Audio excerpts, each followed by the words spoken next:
Hey YouTube, what's going on? Son of Sanguinius back with a vengeance. And first off, I just wanted to apologize to you guys. I know that the uploads have been kind of slow as of late. There's just been some hectic stuff going on in my personal life with looking for a job and so on and so forth. It's been real crazy, and it has slowed me down, unfortunately. But like I said, I posted a couple comments to you guys last week as of the upload of this video that, you know, hopefully the week that this video has been uploaded, we'll be able to get back on track here, and still working on that 100 subscriber special. Gosh, if I can speak today. So that will be coming out to you probably sometime this week as well.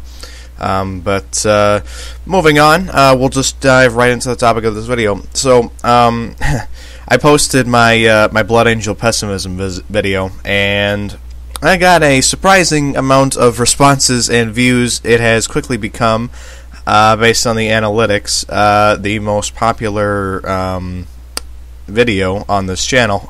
It even beat out the like Death Company Squad Review and the Lost Brotherhood Strike Force, that were, I think, I forgot which one it was. It was one or the other, but one of those was previously the most viewed video on this channel.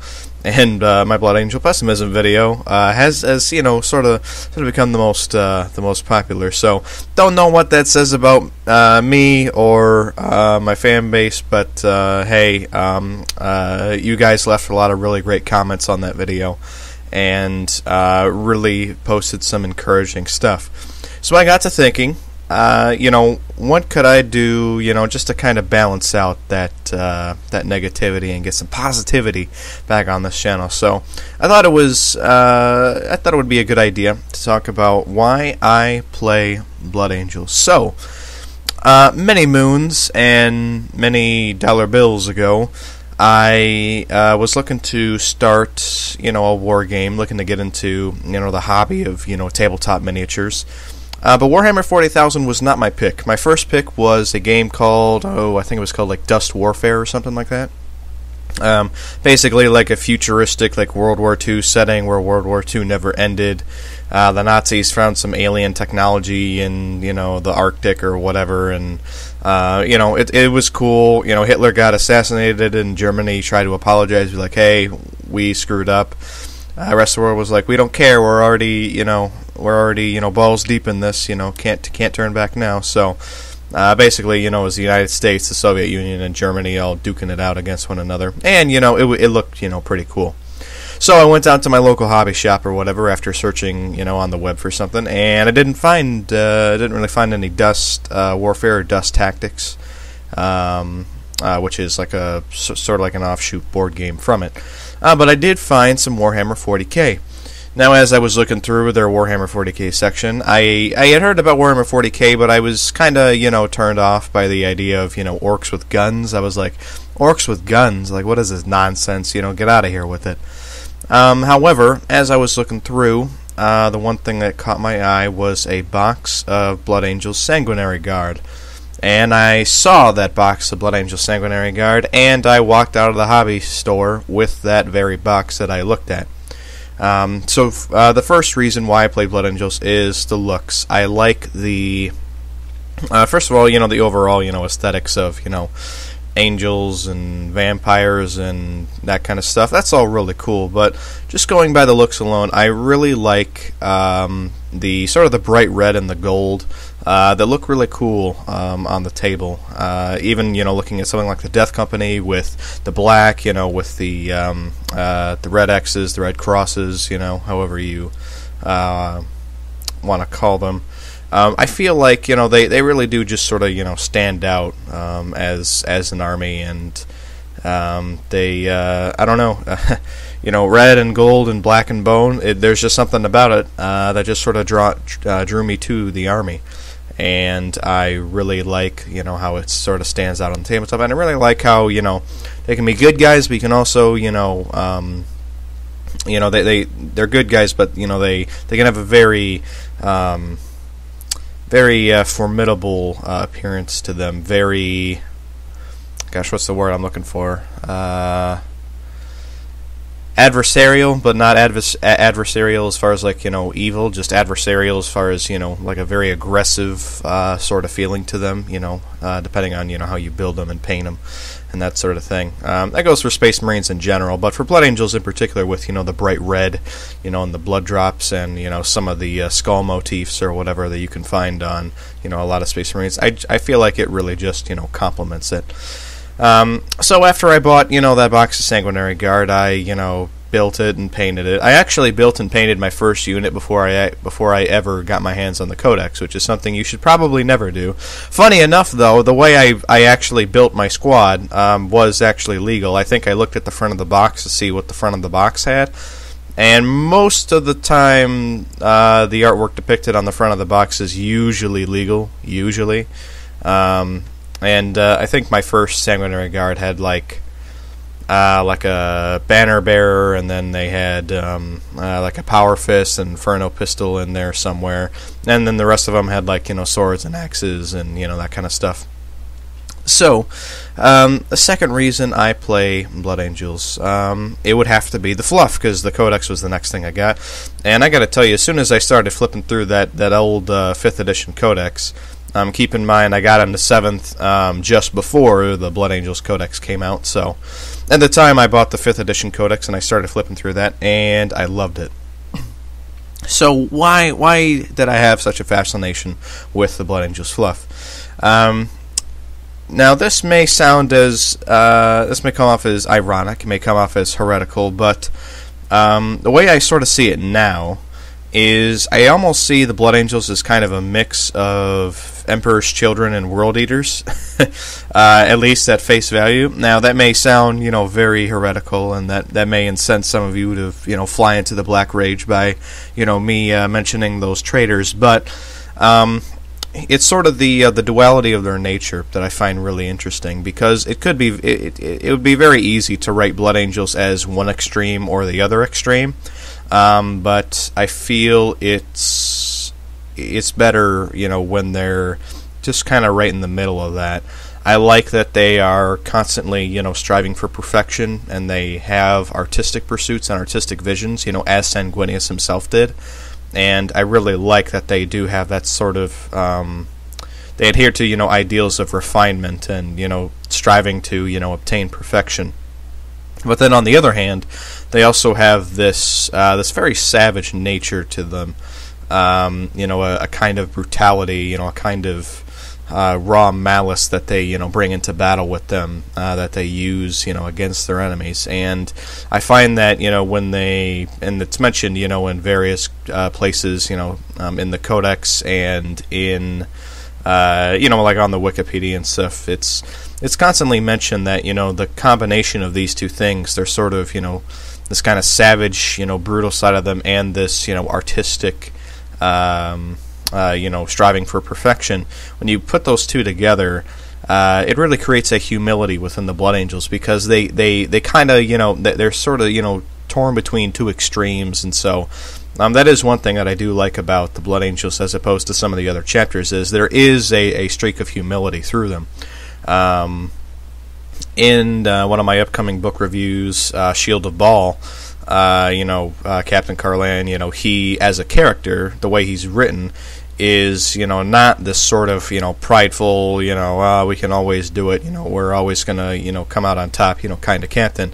He actually comes off as a very interesting individual in the fact that he's always, questioning himself. He's, measuring, how he acts and his performance as a captain. And it's really interesting, just to sort of look at the Blood Angels as kind of being, stuck in the middle between these two extremes, and how that has sort of, given them a humility that is all their own. But moreover than that, aside from the really interesting, character developments and sort of the character traits that are born out of the flaw, as well as the more noble aspects of their heritage. For me personally, vampires, angels, blood, gold, black, bone, all those things are really cool to me. So, the fact that, this one Space Marine army kind of has all of that, thrown together in a very nice, package. It's, to me, a really good deal. I would really like to, well, I don't really think that if I had to, start all over again, I don't necessarily think that I would pick another army. At least, based on, fluff or whatever. If someone came up to me and said, hey, build an army for competitive play, I might look to, Imperial Fists or something like that. But, for purely fluffy and thematic reasons, and, for my own personal army, I guess I should say, I would probably, never change my first pick being Blood Angels, so... that's just, another one of the things, just because, thematically they're really cool. The other thing that kind of draws me in as far as, the fluff, again, just to sort of touch on that sort of, aspect of humility, is the fact that, they are imperfect heroes. They do have, some bad tendencies, branching out from the Blood Angels a little bit. You have, the Flesh Tearers and the Knights of Blood, who are kind of pushing on that, the extreme. Then you have, the Lamenters, who are, pretty much, some of the only few, true good guys in the Imperium. And they basically get put through the ringer a lot. And it is kind of sad that, the Lamenters could very well possibly be extinct, bar the exception of that one Dreadnought that's in the Death Watch currently. But, hopefully they'll make a return in the Devastation of Baal at some point. Who knows? That I really do like the idea of, the imperfect hero that has its own flaws, that can make mistakes, because I feel like those kind of imperfect heroes, they kind of remind me of the old Greek tragedies, and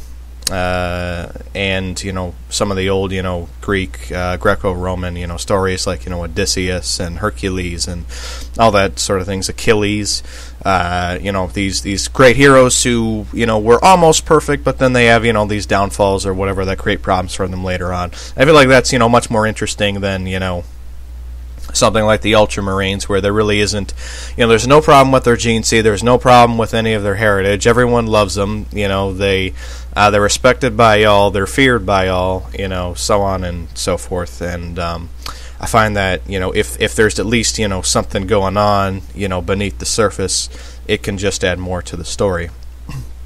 So lastly, as I finally, I was sitting there, flipping through the fluff, I finally got to the army building section of the 5th edition Codex, and I started reading about, how it's all about, rapid assault and close combat.